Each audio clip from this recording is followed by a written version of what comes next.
Hey, terrific. Good morning, everybody. It's lovely to be here. We said we'd do this once a month. Thanks to Mandy, we are here. And I wanted to start with something interesting because I have a poster behind my chair, and we've had this poster on our walls for a long time. And I wanted to read to you what it says because I don't think you can see all the words.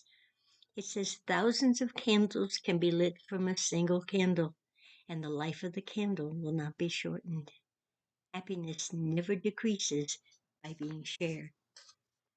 And I think that's so very important. My husband is into a strong determination to encourage people that he knows to be kinder. I've talked before, we have a problem sometimes in the building with a lot of gossip and people who say things and they may be doing it in simple conversation.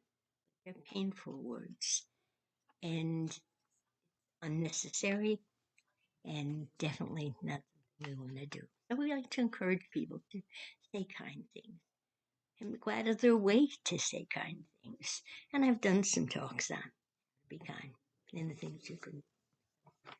I don't mind repeating. And one of the ways we do that is we live a life of being mindful. And that means that when we do something or think something or say something, thought behind it, called intention. And it's one of the Eight Noble Paths in Buddhism is right intention, which means that before you do anything, you need to know what you're going to do. You don't work. Help. I'm fixing you. She's fixing me. Thank you. I don't know. No, I think it broke. It's old. Pretty though. I gotta fix the latch is broken. You see, that's the kindness.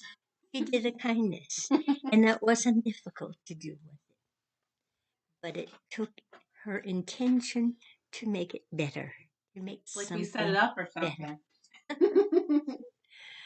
So, how do we do this in a mindful way? How do we project ourselves, not just in our daily interactions, but in our plans?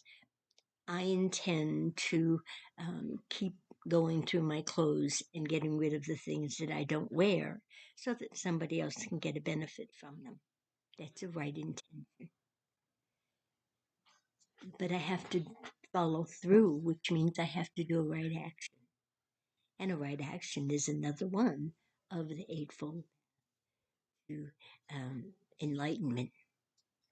So we enlighten ourselves by following certain things that make it clear this is what I'm going to do.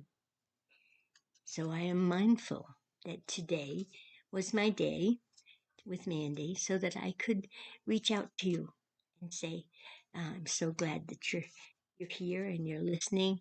I hope you're well and that you have some peace of mind. Comes, by the way, the more I'm mindful, the more I am aware of my actions, the better I feel. I don't have to, at the end of the day, say, oh, I did this and I shouldn't have. I did this I shouldn't have. Or I said something, or I thought something that was hurtful. No, I don't have to do that because I make it a daily action to stop and think before. Pause. And some of you have heard that. We have to pause. We go through life so quickly. Take it from me.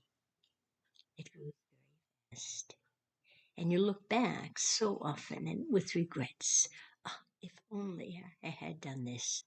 Or if I hadn't done that, this would have been better. But you really don't know that.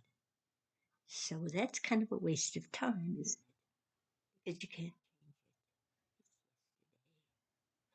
it. And yesterday's nice when you're looking at memories. You want to do that. And I am mindful of all the wonderful memories I have. Ray and I have been going through old photos, and they contain a lot of the children in our daycare center who are now adults with families of their own. But we still remember them as the kids that were with us, and that we took on hikes and cooked for and had fun with. They'll always be our kids. You know, that's how it goes. But that's the end of yesterday. Tomorrow isn't here. I am mindful of the fact that I don't have that many tomorrows, but I do have today. So, what am I going to do today? I'm going to share with you some of the things we do for meditation, because that's the road I took over 40 years ago, was learning how to meditate and learning where I wanted to be and how I wanted to be and the changes I needed to make. They came because when I meditate, I get deep within myself. I find doorways that I didn't know were there, and I'm grateful. And it's so simple. It goes with that simple breath that you take all day, every night. It's simply within your breath. Your whole future can lie in the fact that you're willing to pay attention to that breath.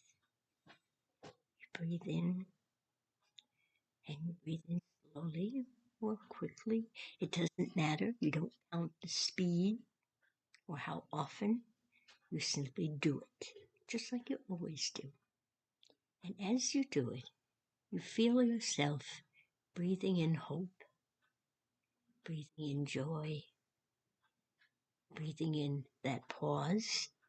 Because when you're thinking about your breathing, that's all you think about. Your breathing. And when it's in there, and that breath is in, that's a moment that you do nothing. You don't think of anything, not what you're making for dinner, not when you're going shopping, not who's coming over for lunch. You simply sit in that moment with no thought, just breath. And then you breathe it out. Just let it go. And you let go of all of the pains that you think are holding you back. The pains that we all have. Having to pay bills, having a parent that's ill, worry about your child, there are concerns about your neighbor. We have that here in this building a lot. You let that go. And you do it again. And you do it for 5 minutes or 10 minutes. My husband's going off. We have our Buddha meditation is at 11. We do that this morning with a group of maybe 2 or 3 people from the building. And in that period of time, these are people who never meditated. You know, it's not something that you have to go to school for, or are you tested on. You test yourself. How does it make you feel? Are you a little calmer?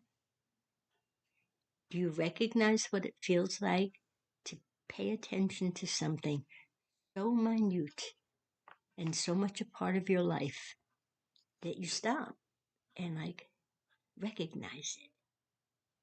That breath brought you to a moment of mindfulness, because nothing else happens at that time but that breath. Oh, your heart beats and your blood flows and that type of thing. In the brain, you're slowing down, and that's what you need to do. We have what we call monkey brain, okay, which means it never shuts up. Squeals and hollers and swings from the trees. But we have to control that a little bit. When you meditate, you learn how to slow down that mindful brain and be here. In the process of meditation, it's a matter of training your brain to quiet, and to saying something that's comforting to you over and over again. It could be simply breathing in and breathing out. Again and again, the same thing. You decide what it is that you can remember that feels good. I have some mantras I say, and they work when I want to do it that way. But simply just the breathing is all you need to know. And then you grow as you do it. Doing this on a daily basis, making a time that's just for you. No distractions. Shut your phone off. Listen to what's going on inside of you. Feel your heart slow down. Feel peace that you didn't even know existed in your hectic life. And you do it continuously. Make it a habit because you deserve it. And because in order for the healing process to work, you need to really know what's going on inside that little person and who you are and what your goals are and your dreams. You need to learn to let go of the pains of yesterday, how unimportant they are. They happened, they're done, they hurt, your memories hurt. But if you carry them around as this awesome burden, you don't heal. And in order to grow, we have to heal. I discovered a lot of things about myself. I discovered that I was a good person. I was an honest, open, and caring person, and that was okay. That it might be odd to some people, but that's who I am, and it was okay. I got to like to sit quietly and see where my head was going or how to shut it off enough to find healing and peace in me. And as I did it year after year, it became easier and easier. And I found myself going deeper and deeper into that quiet place of me. So mindfulness and meditation go very well together because you have to do it. You have to think that this is something you want to try and don't give up. Now, I can't stop my brain. You can, because if you think of one thing continuously, that's all your brain wants to think of at a time. Oh, we multitask, don't we? But that won't bring you peace of mind. It'll bring you the franticness that happens to me all the time when I try to do too many things.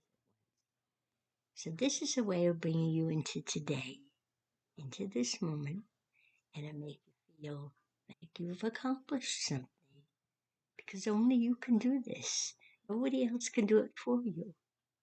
And when you come out of it and say, oh, that was nice. I want to do that again. It will not be the same every time. That's something I had to learn. I learned it because I read it and I studied it. And that was the fact that you can reach a wonderful place in meditation and you say, oh, I want to get there again. It not necessarily will happen. Each day is a new adventure. So you consider your meditation little steps, baby steps of growing to know who you are and your values and finding that special space in you that says, this is who I want to be. And there you are. So I hope you join me in that. And also, if you make suggestions on what you want to hear, I love to respond. So help me a little bit there because I don't want to be boring to you.